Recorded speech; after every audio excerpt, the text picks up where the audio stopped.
Universitas Negeri Semarang.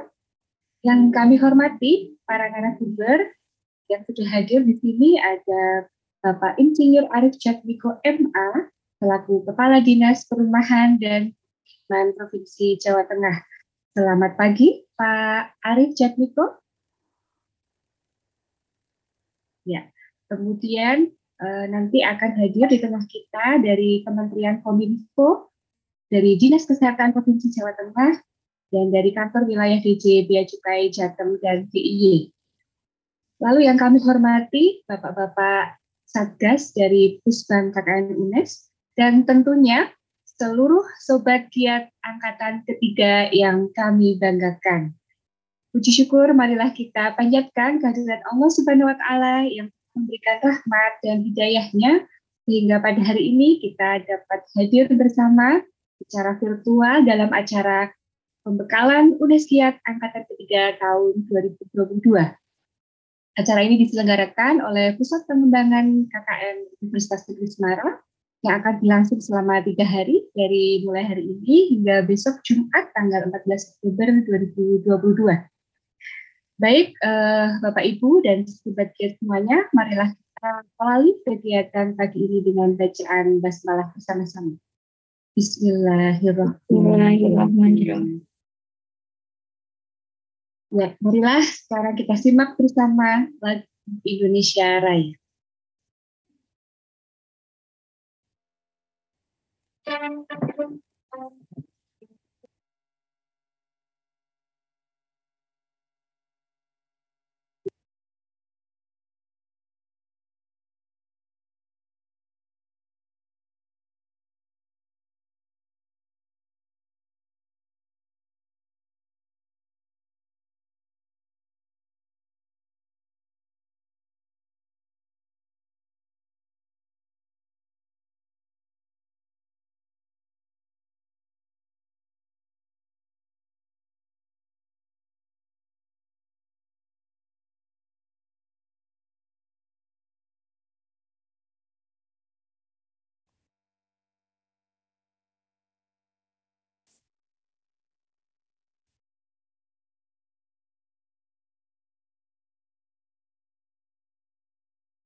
Acara selanjutnya adalah doa yang akan dipimpin oleh Saudara Muhammad Azizi.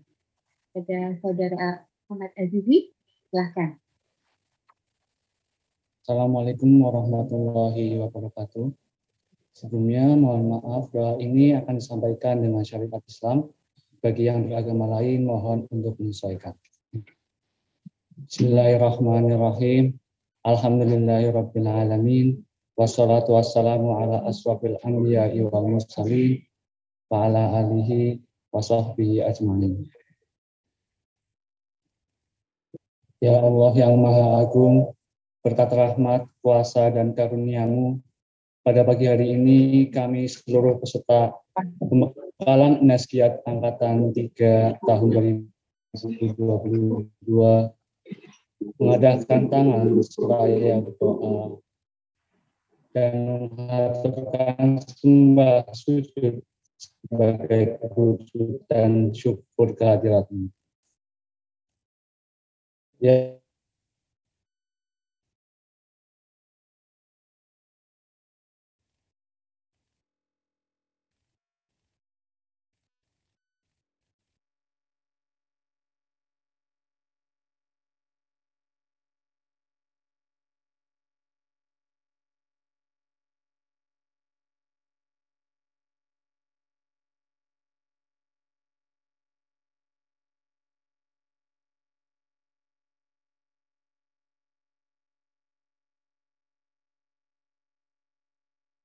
Amin. Selanjutnya, Bu Lesa.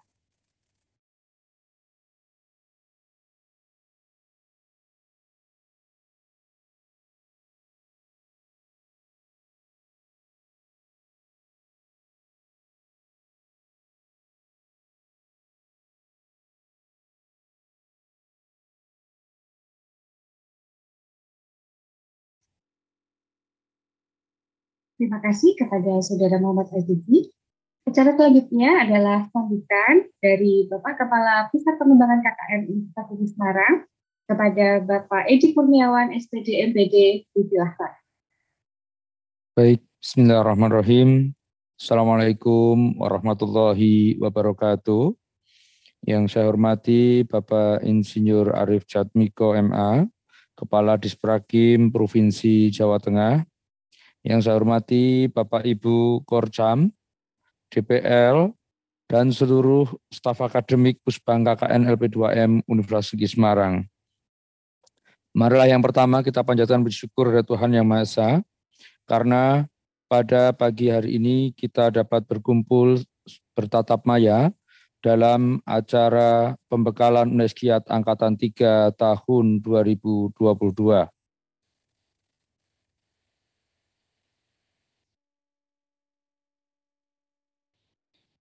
Pembekalan pada pagi hari ini itu akan berlangsung tanggal 12 sampai dengan 14 Oktober 2022, di mana akan hadir narasumber-narasumber yang luar biasa. Yang pertama adalah Bapak Kepala Dinas Pemukiman Rakyat dan Pemukiman dan Kawasan Disprakim Provinsi Jawa Tengah. Kemudian nanti disusul dari Pandu Digital Kementerian Kominfo. Kemudian berikutnya adalah Ibu Kepala Dinas Kesehatan Provinsi Jawa Tengah. Dan yang terakhir adalah Bapak Kepala Kantor Wilayah Dirjen Bea Cukai untuk Jateng dan DIY. Atas nama panitia mengucapkan terima kasih atas kesediaan dari seluruh narasumber yang telah berkenan untuk memberikan materi pada hari ini. Perlu kami sampaikan bahwa jumlah peserta UNESGIAT Angkatan 3 adalah 2.295 mahasiswa yang tersebar di 239 desa dan kelurahan serta 46 kecamatan, di mana Sobat Giat akan mengabdi di 9 kabupaten atau kota yang meliputi: pertama Kabupaten Wonosobo, kedua Kabupaten Temanggung, ketiga Kabupaten Magelang, keempat Kabupaten Blora, kelima Kabupaten Rembang, keenam Kabupaten Kudus, ketujuh Kabupaten Tegal, kedelapan Kabupaten Semarang, dan kesembilan Kota Semarang. Saya berpesan kepada Sobat Giat, jaga nama baik lembaga, jaga nama baik individu, dan jaga nama baik keluarga. Selamat mengabdikan diri, dan semoga ilmu yang diperoleh di kampus dapat diimplementasikan di masyarakat, dan juga Sobat Giat dapat belajar hidup untuk bermasyarakat. Terima kasih, itu yang dapat saya sampaikan, kurang dan lebihnya mohon maaf. Terima kasih. Assalamualaikum warahmatullahi wabarakatuh.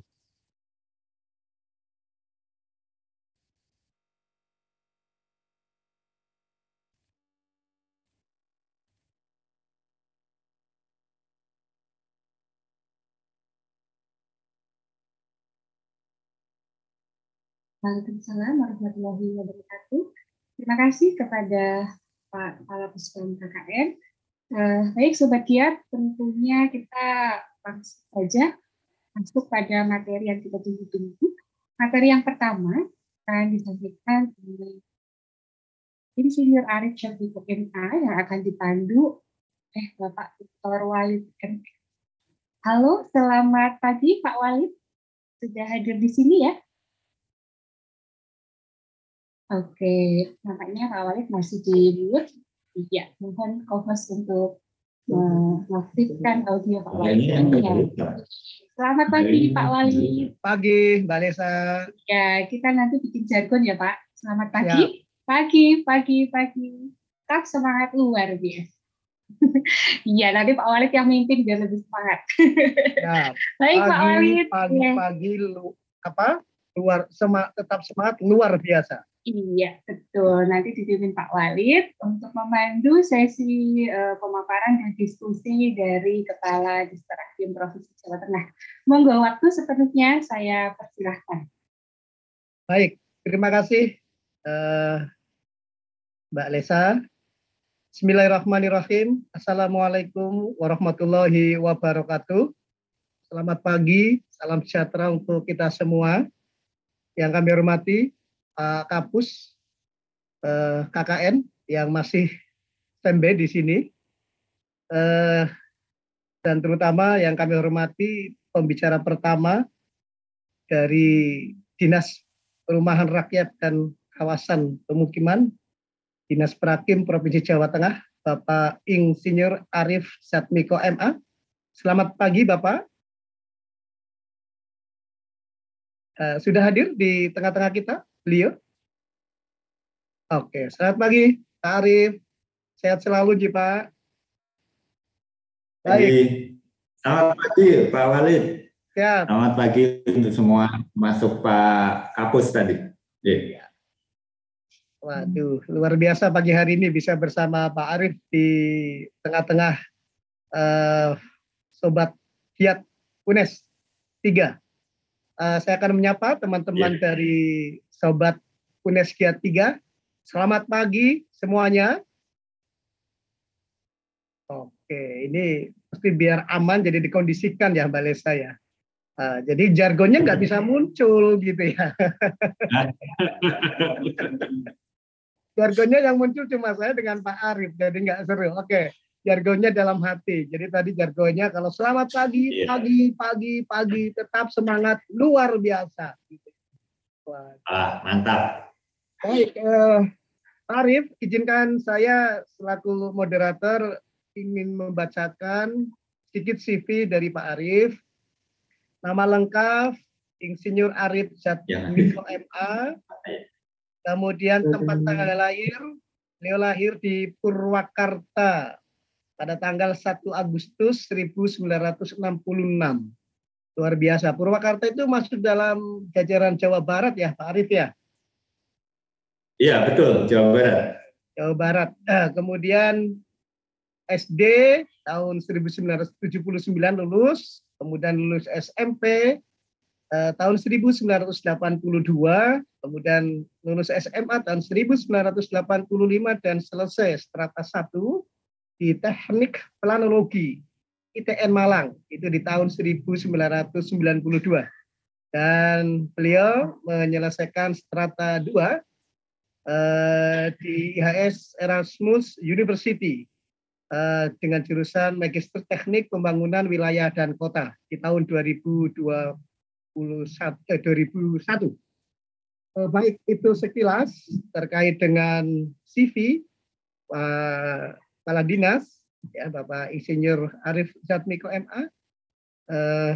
Selanjutnya Pak Arif, karena kita memang dikondisikan dengan waktu, nanti masih ada rangkaiannya lain, mungkin waktu kita sekitar 1 jam 15 menit Pak Arif. Saya silakan mungkin nanti Pak Arif menyampaikan kurang lebih 30 menit, sisanya 45 menit nanti kita lakukan tanya jawab. Tapi semuanya saya serahkan ke Pak Arif, nanti enaknya bagaimana. Silakan Pak Arif, waktu dan kesempatan kami aturkan. Iya, terima kasih Pak Walid. Ini saya dikasih waktu cukup lumayan ini panjang. Mudah-mudahan nanti kita bisa cerita terkait dengan apa yang kita lakukan di dinas dan apa sebetulnya yang menjadi materi bagi adik-adik di KKN tematik. Yang pertama, yang kami hormati Pak Kapus KKN, Pak Edi Kurniawan. Iya, Bapak, matur suwun Pak Wipun. Pagi. Yang kami hormati Pak Walid, ada seluruh peserta lah ya, saya nggak bisa menyebutkan satu-satu. Prinsipnya kami mengucapkan terima kasih ke dinas kami bisa diberi kesempatan untuk berkoordinasi, bekerja sama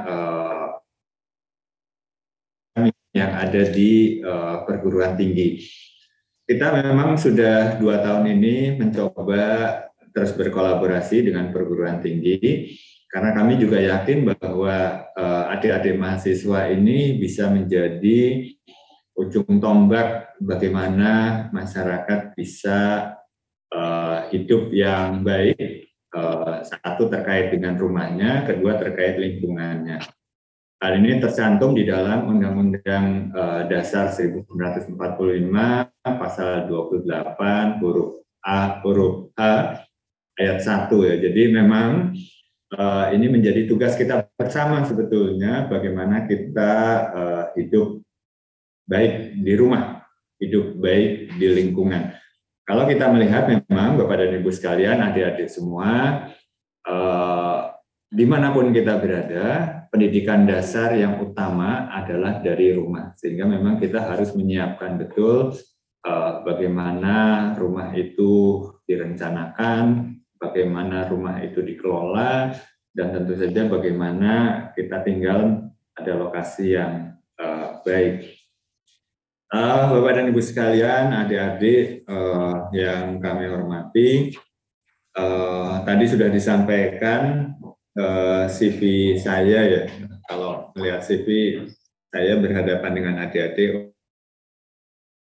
senior banget ya. Tapi tidak apa-apa, posisi ini tentu saja akan kami manfaatkan sebaik-baiknya. Ada banyak program yang kami memang berharap banyak bagaimana mahasiswa sebagai intelektual awal bisa mengawal masyarakat di desa maupun di kota sebetulnya. Karena ini saya tidak mendapatkan data detail, adakah masyarakat-masyarakat kota yang mendapatkan tugas dalam KKN ini, tapi secara keseluruhan tadi sudah disampaikan melibatkan 2.295 mahasiswa, 239 desa atau kelurahan, 46 kecamatan dan 9 kabupaten. Ini mohon maaf nih kalau tadi saya salah mencatat. Ada kota tidak ya? Mudah-mudahan bisa mencakup kota dan kabupaten begitu ya. Adik-adik yang saya hormati, Bapak dan Ibu sekalian, pelaksanaan pembangunan perumahan yang kita lakukan di Jawa Tengah ini melibatkan cukup banyak stakeholder. Nggak usah geser dulu. Cukup banyak stakeholder yang nanti kita akan terlibat. Dan target-target ini tentu saja bukan hanya merupakan target, tetapi menjadi bagian target yang lebih luas ya. Walaupun di sini nanti kita akan berbicara desa, di sana ada SDGs desa, tetapi juga kita akan secara keseluruhan akan terkait dengan bagaimana sebetulnya SDGs non-desa. Artinya SDGs yang bersifat keseluruhan.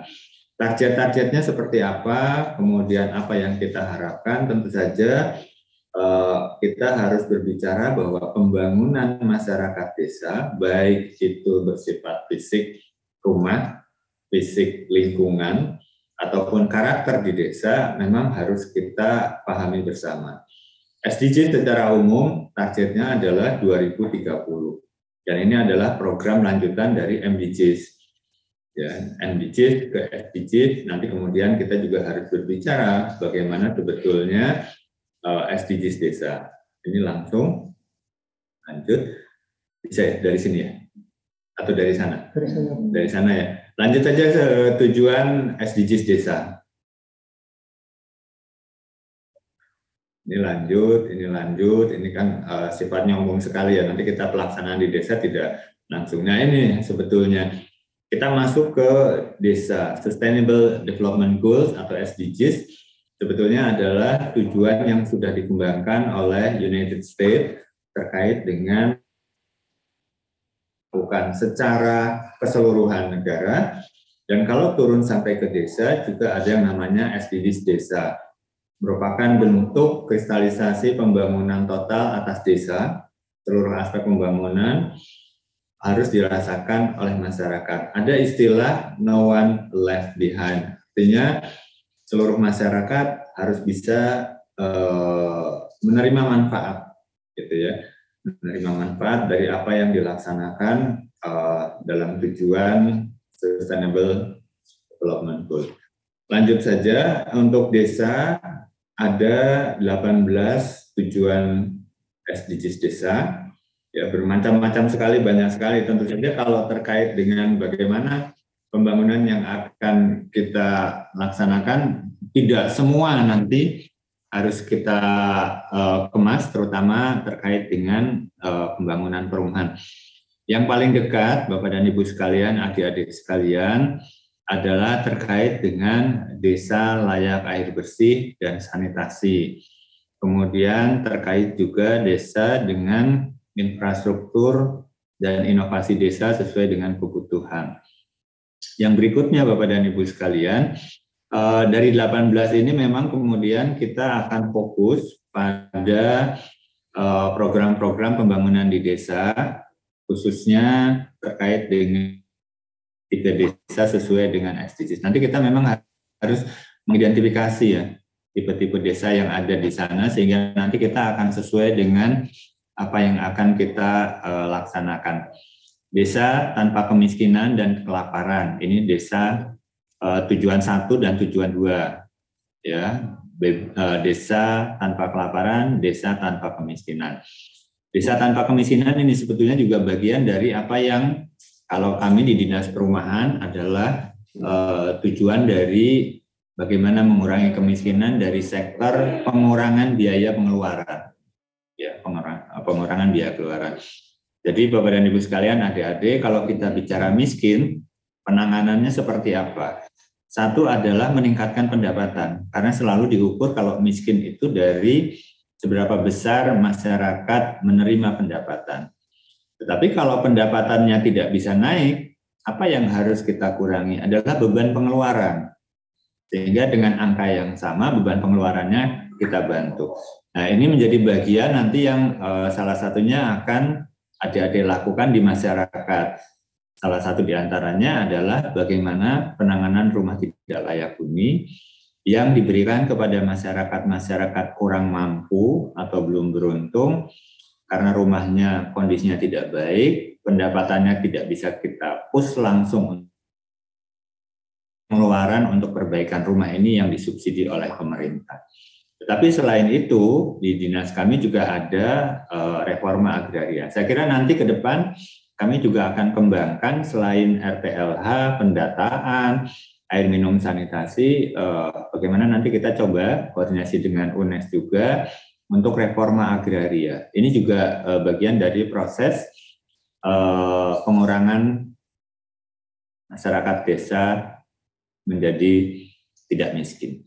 Kemudian peduli kesehatan ini akan terkait dengan desa layak air bersih dan sanitasi. Ini tujuan ke-6, desa sehat dan sejahtera tujuan ke-3, serta tujuan ke-11 adalah kawasan pemukiman desa aman dan nyaman. Dua hal dari desa peduli kesehatan ini yang nanti akan mendapatkan penekanan, air bersih layak dan kawasan permukiman desa aman dan nyaman. Ini dua hal yang akan kita garap juga. Bagaimana kita akan mendampingi teman-teman adik-adik semua untuk satu tadi desa tanpa kemiskinan, tujuan 1, kemudian desa peduli kesehatan, kita akan fokus pada desa layak air bersih dan sanitasi, bagaimana sebetulnya mendampingi masyarakat agar capaian-capaian air bersih dan sanitasinya bisa kawasan pemukiman desa yang aman dan nyaman. Kemudian yang berikutnya adalah desa peduli pendidikan. Ini kita tidak fokus di dalam sana, karena ini nanti terkait dengan bagaimana peningkatan kualitas masyarakat di desa. Jadi tipe desa nanti yang akan kita garap betul adalah pada desa tanpa tujuan desa tanpa kemiskinan dan kelaparan, tujuan desa peduli kesehatan, dan ini ada dua hal yang nanti memang akan kita koordinasikan terus dengan UNES. Bagaimana kita akan menangani itu. Kemudian desa, ada desa ramah perempuan, desa ekonomi tumbuh, desa peduli lingkungan, dan lain sebagainya. Ini menjadi bagian dari total bagaimana kita akan melakukan penanganan perumahan permukiman di desa. Lanjut saja, ini karena tipe-tipe desa ini nanti tidak secara langsung. Ini secara umum gambaran di Jawa Tengah yang tentu saja nanti kita akan lebih fokus lagi pada data-data yang di luar ini, tapi ini secara umum saja bisa kita lihat terkait dengan perumahan, capaian rumah layak huni, kemudian bagaimana capaian terkait dengan sanitasi Jawa Tengah, air limbah, persampahan, dan kemudian capaian air minum. Target-targetnya memang belum tercapai secara umum, tetapi kita akan terus berjuang masyarakat bisa mendapatkan infrastruktur perumahan dan permukiman menjadi semakin baik. Dan tentu saja ini menjadi peran kita bersama dan mahasiswa di lapangan nanti bagaimana mempush masyarakat, bagaimana memberikan bantuan. Harapannya tentu saja di tahun depan jika dimungkinkan kita juga akan bergerak pada kegiatan-kegiatan yang secara fisik bisa ikut kita rembuk bersama dengan UNES ya. Ada beberapa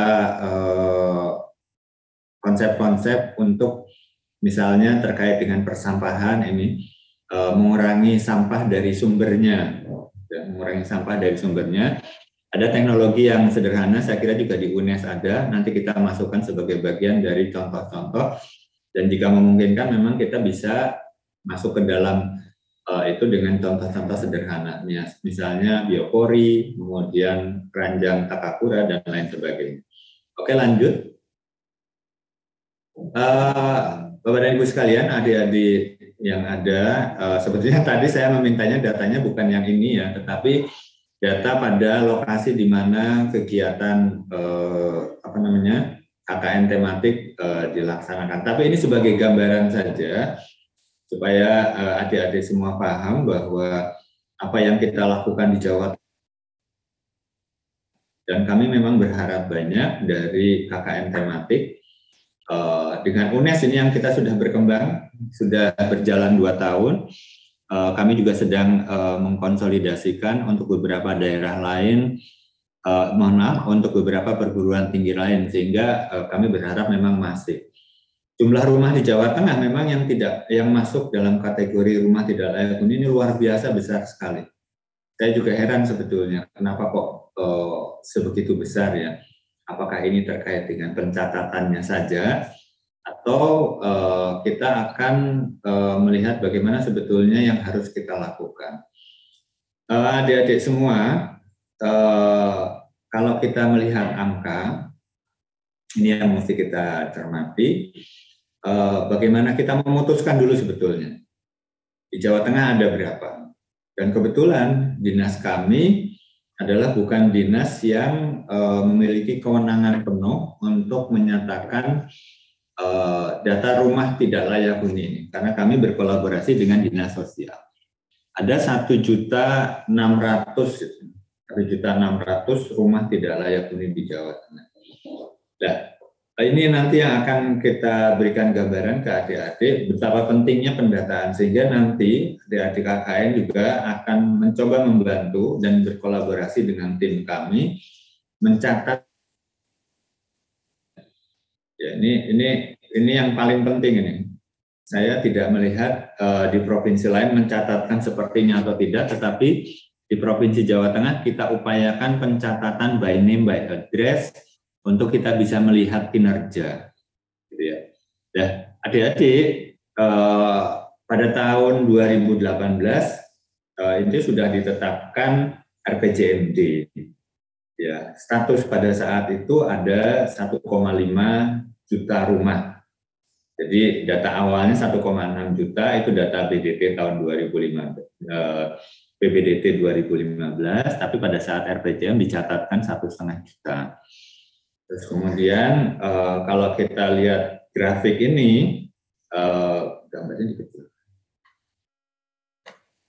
Kalau lihat grafik, sebetulnya sekarang ada berapa? Sekarang tahun akhir Desember 2021 ada 1,4 juta. Dan angka 1,5 kemudian 1,4 juta, ini saya terima kasih sebagian ada yang dilakukan updating oleh teman-teman yang melakukan KKN tematik. Ya, jadi KKN tematik di desa, teman-teman itu melakukan pendataan di desa, kemudian updating melalui sistem kami, Simperum. Angka 1,5, kemudian sekarang 1,4, kami tidak cukup puas dengan melakukan intervensi-intervensi yang kita catatkan dengan 2 jenis kegiatan, Peripali, nanti yang adik-adik lakukan di dalam KKN tematik, kemudian anggaran. Nah, kalau anggaran ini memang menjadi tugas kami, tugas pemerintah pusat, tugas provinsi, tugas kabupaten kota, tugas CSR, tugas Basnas, dan beberapa penganggaran lain di luar anggaran pemerintah, tetapi pola-pola penganggaran yang besar. Jadi 1,5 juta sudah dilakukan verifali dan intervensi anggaran, itu 814.000 by name by address. Nah, sayangnya memang karena kita tadi disampaikan bahwa kami tidak melakukan pendataan primer pada tahun berjalan antara tahun 2000, tidak ada datanya, antara tahun 2018 sampai tahun 2021 ada 5 kali updating data. Nah, updating data ini menambah dari 767 menjadi 804, mendapat penambahan 845.000. Sehingga 1,4 juta kalau kita baca sebetulnya angka RPJMD pada tahun 2018 1,5 juta, sudah diintervensi 800.000 melalui verval dan anggaran, ada data baru 804. Kemudian harus kita cermati betul, dan kita memang meminta teman-teman KKN untuk bisa memverifali ini di lapangan beserta tim kami di setiap desa di Jawa Tengah.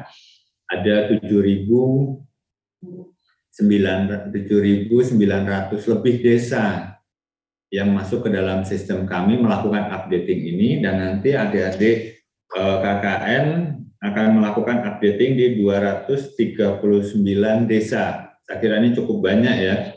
Kalau kita lihat persentase dari 7.000, ya kira-kira ada 5% ya.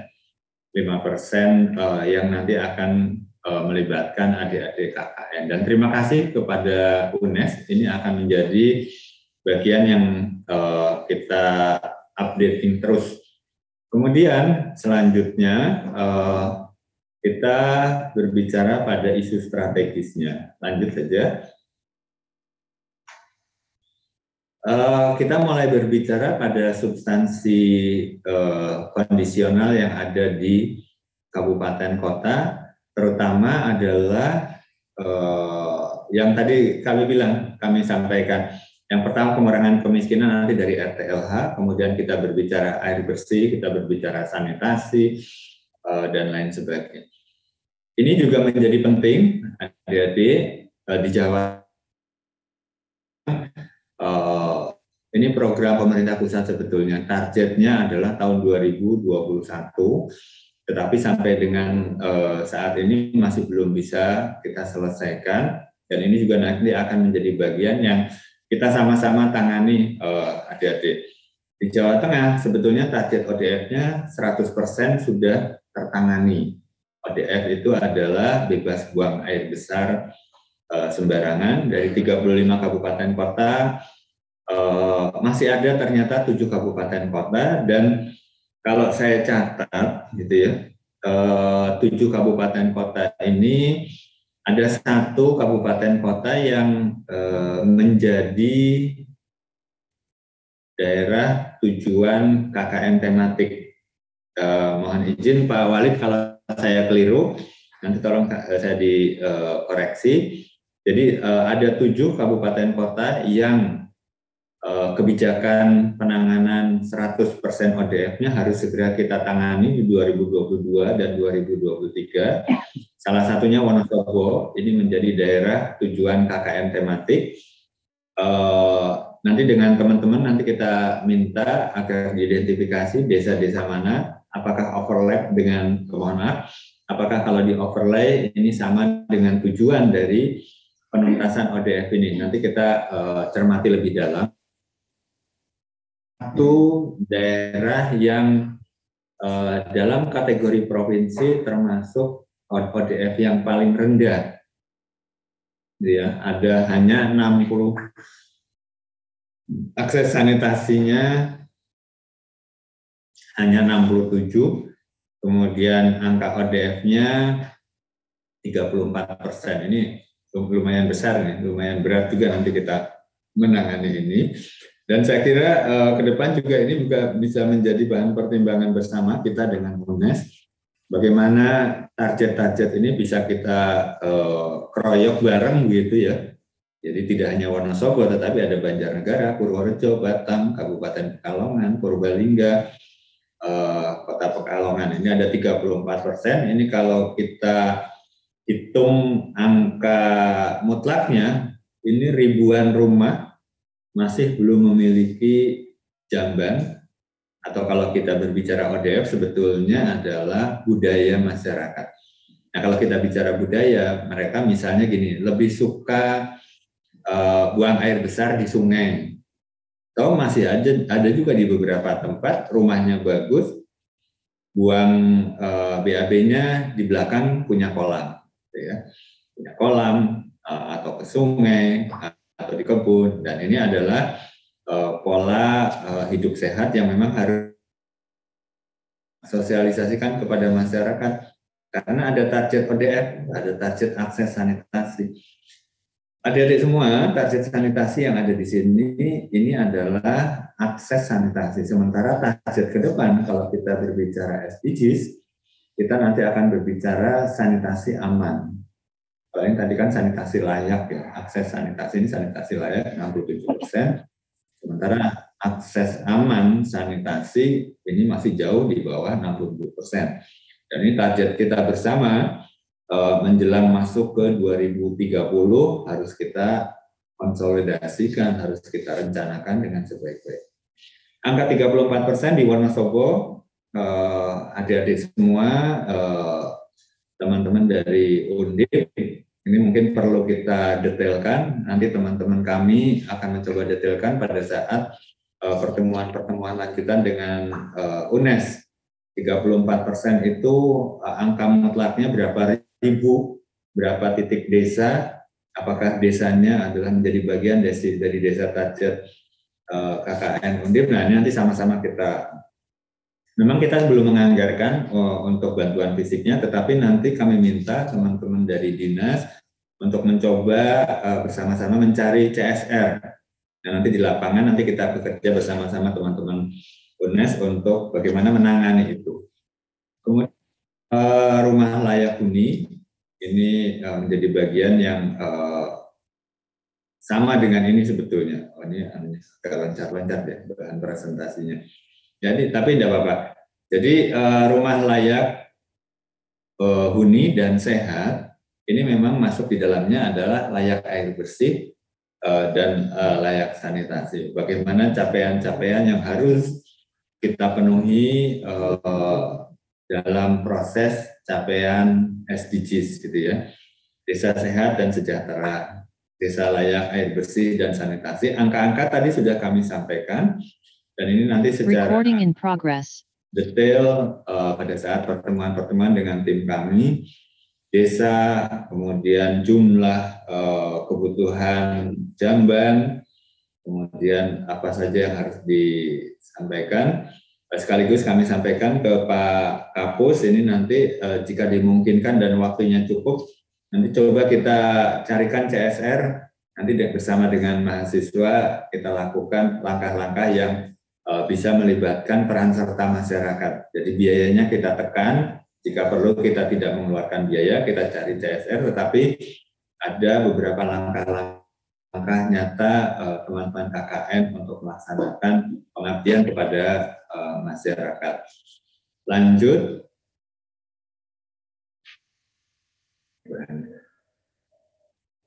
Lanjut. Ya, ini terkait dengan rumah layak huni. Jadi ini tadi bagian dari tujuan 3, 6, dan 11. rumah layak huni itu seperti apa? Rumah layak huni sebetulnya beberapa pencatatan memang agak berbeda mengenai standar ya. Ada standar rumah layak huni itu dari sisi atap, lantai, dan dinding, sehingga sering disebut sebagai Aladin. Tetapi 1-2 tahun terakhir rumah layak huni Bappenas sudah menetapkan bagaimana sebetulnya strukturnya baik, bagaimana luasannya bisa memenuhi, bagaimana sanitasinya baik, dan bagaimana air minumnya.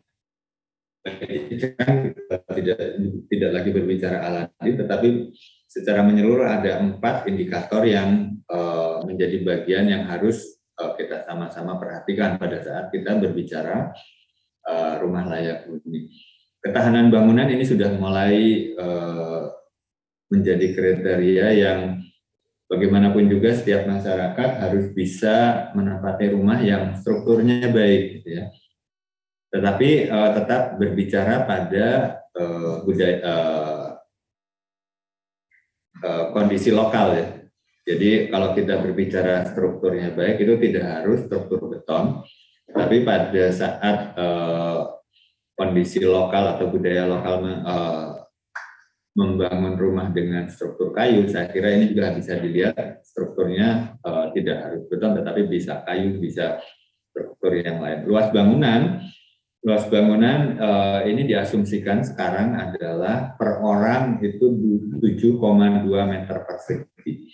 Sehingga kalau kita mengasumsikan satu keluarga dengan 3 anak, ini luas bangunannya adalah 36. Tetapi sekali lagi, adik-adik semua, angka-angka ini adalah angka-angka simulasi, karena pada saat kita terjun sampai ke desa, kayaknya di desa jarang ada luas rumah 36 meter persegi. Luas bangunan di desa besar-besar. Ya, jadi ini sebagai bahan simulasi. Nah, sanitasi dan air minum ini yang memang harus kita sama-sama termati. Di dalam modul-modul kita sudah kita siapkan bagaimana sanitasi yang baik, bagaimana pemberdayaan masyarakat untuk membangun sanitasi yang baik, bagaimana kemudian dengan biaya yang tidak terlalu mahal tetapi sanitasinya baik, bagaimana kebutuhan air minum, gitu ya. Ini dua-duanya masih dalam kategori layak, air minum layak. Sebetulnya kalau kita berbicara SDGs adalah sanitasi aman dan air minum aman. Tapi ini nanti secara bertahap, program KKN ini memang cukup baik, jadi kita langsung menohok sampai dengan titik terendah di lokasi-lokasi masyarakat di desa atau di kelurahan-kelurahan. Nah, kalau ini sudah masuk dalam kategori yang ketahanan bangunannya bagus, luas bangunannya bagus, sanitasi bagus, air minum bagus, ini akan masuk dalam kategori rumah layak huni. Di dalam bangunan struktur, ini juga termasuk di dalamnya adalah jendela, pintu, dan lain sebagainya, angin-angin dan pencahayaan. Lanjut. Konsep umum rumah layak huni ini sebetulnya sama dengan tadi, sudah disampaikan bagaimana sebetulnya kriteria 4 ini menjadi pedoman bagi kita semua untuk menyatakan rumah itu layak huni. Walaupun ini disampaikan oleh Bappenas, kita kalau melihat aturan ini di dalam Permen PUPR nomor 29 tahun 2018. Tapi sebetulnya PUPR sendiri konsisten untuk menyatakan rumah layak huni sebagai 4 indikator ini sebetulnya belum lama. Yang lama adalah Aladin. Lanjut. Ini beberapa contoh gambar sederhana lah ya. Jadi atap, lantai, dan dinding. Adik-adik semua, sebetulnya konsep KKN tematik ini kita akan memasuk pada contoh-contoh rumah ya. Tapi karena memang material uji, material cek belum bisa kita distribusikan melalui KKN tematik karena terlalu mahal. Tetapi ke depan saya kira memang kami ingin juga membawa beberapa perwakilan teman-teman KKN ke titik-titik di mana kami membangun rumah layak huni yang melibatkan masyarakat. Jadi kita di Pemprov Jateng mungkin satu-satunya pemerintah provinsi yang menganggarkan APBD-nya untuk membangun rumah sederhana dengan konstruksi yang juga sederhana tetapi bisa melibatkan masyarakat, yaitu Ruspin, Rumah Unggul Sistem Panel Instan, Ruspin. Jadi rumahnya cukup dirakit gitu ya. Cukup dirakit, strukturnya dirakit. Nah, pada saat merakit struktur itu bisa dilakukan bersama-sama dengan warga masyarakat.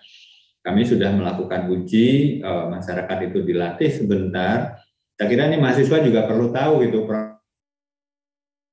Pak Edi, nanti sekali waktu, nanti kalau di titik-titik lokasi KKN ada dan proses pelaksanaan pembangunannya masih jalan, ada baiknya ada beberapa wakil dari mahasiswa KKN ini bisa lihat program yang kita lakukan sehingga masyarakat mahasiswa bisa tahu persis kalau memberikan pendampingan kepada masyarakat, termasuk diantaranya bentuk rumahnya seperti apa.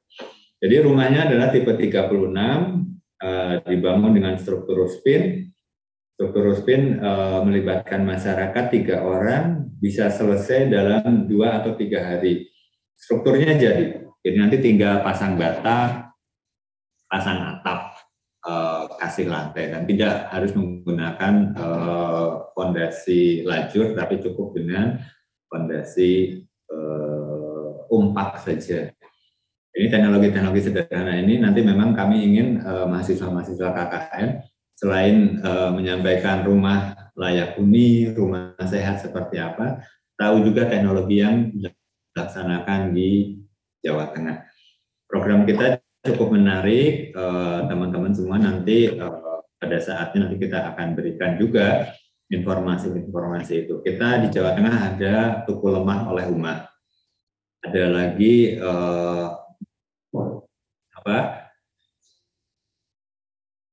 juga ada Optimis, Omah, panel tingkat milik Sejahtera.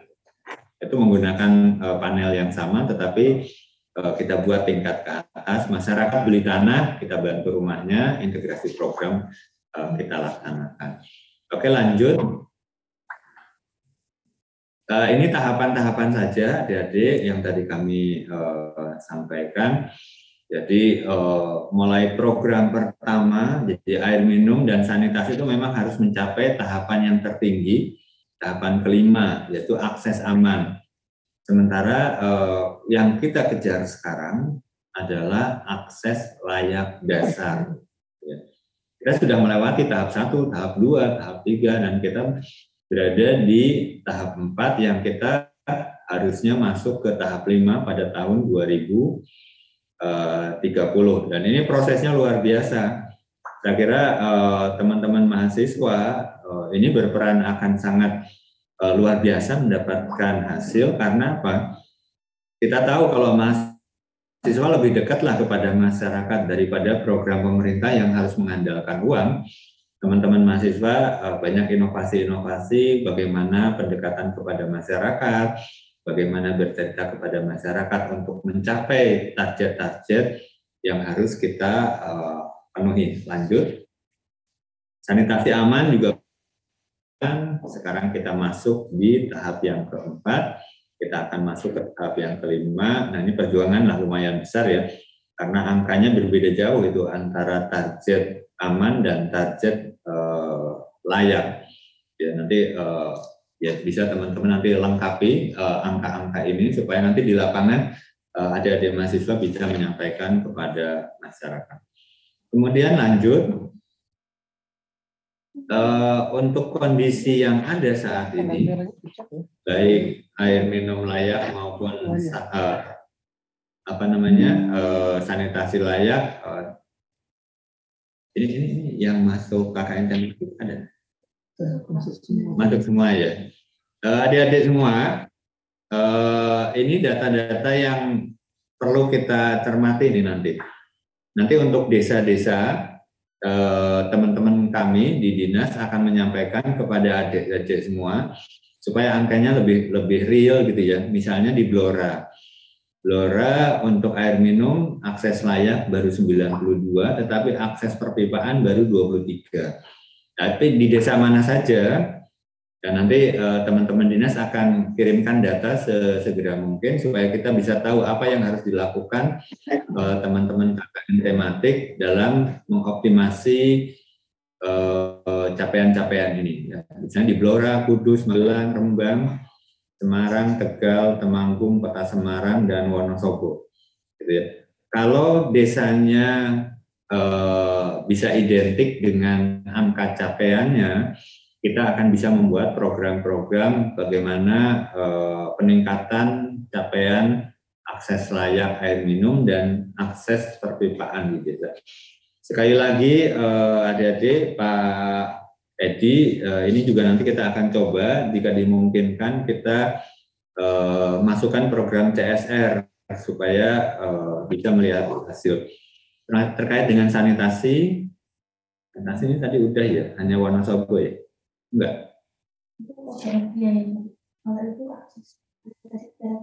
Oke. Terkait dengan sanitasi, saya kira sama dengan air minum tadi, capaian-capaiannya seperti ini.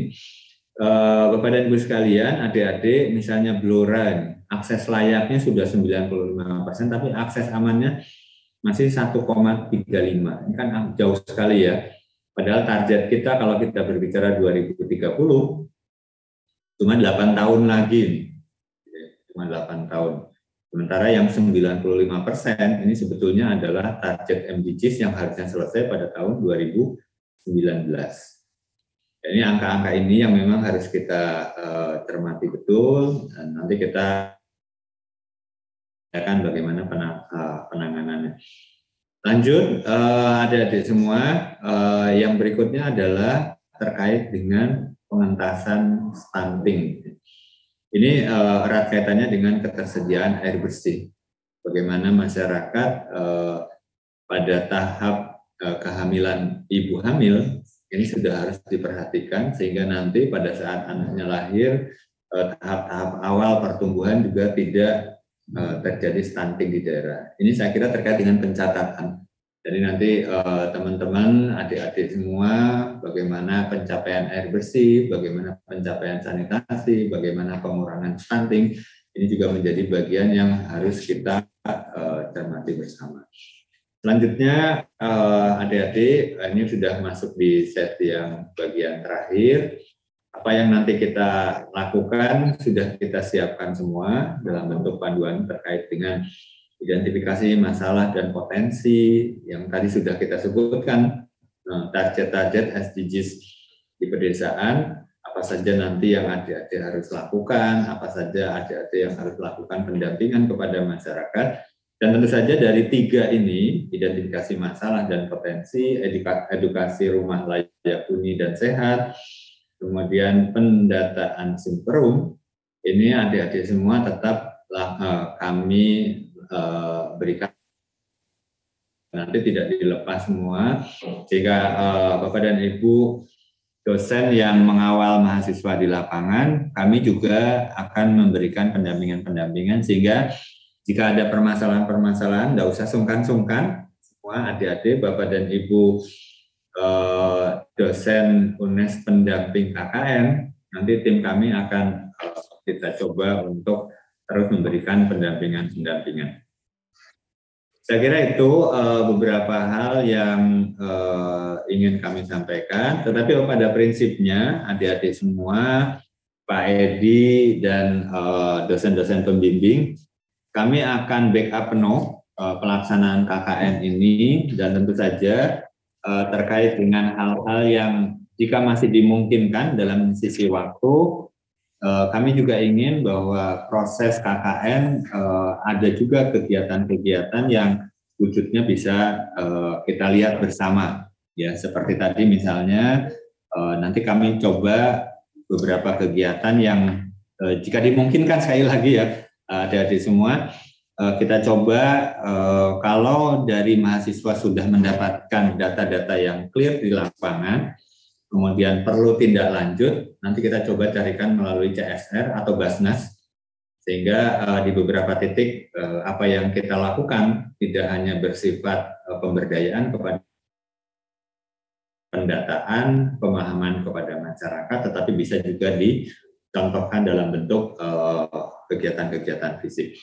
Kemudian yang berikutnya untuk Pak Kapus, ini juga pada titik-titik di mana nanti ada kegiatan kita terkait dengan pembangunan baru rumah dengan teknologi Ruspin.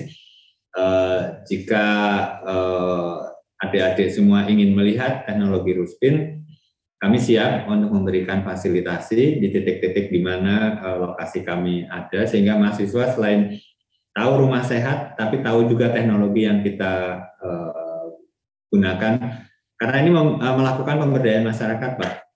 Jadi kita bantu masyarakat melalui teknologi Ruspin itu, masyarakat membangun strukturnya secara gotong royong. Nah, ini yang dan masyarakat tanahnya juga beli sendiri. Jadi program-program ini bagaimana kemudian pemberdayaan kuat untuk bisa melaksanakan kegiatan. Demikian beberapa hal terkait dengan apa yang bisa kami sampaikan. Secara teknis, tim kami nanti siap membackup Pak Edi dan dosen-dosen di lapangan, bagaimana kemudian memberikan materi modul-modulnya sudah kita siapkan semua, sehingga nanti secara teknis akan kita tetap lakukan pendampingan sampai dengan selesainya masa KKN. KKN ini berapa bulan?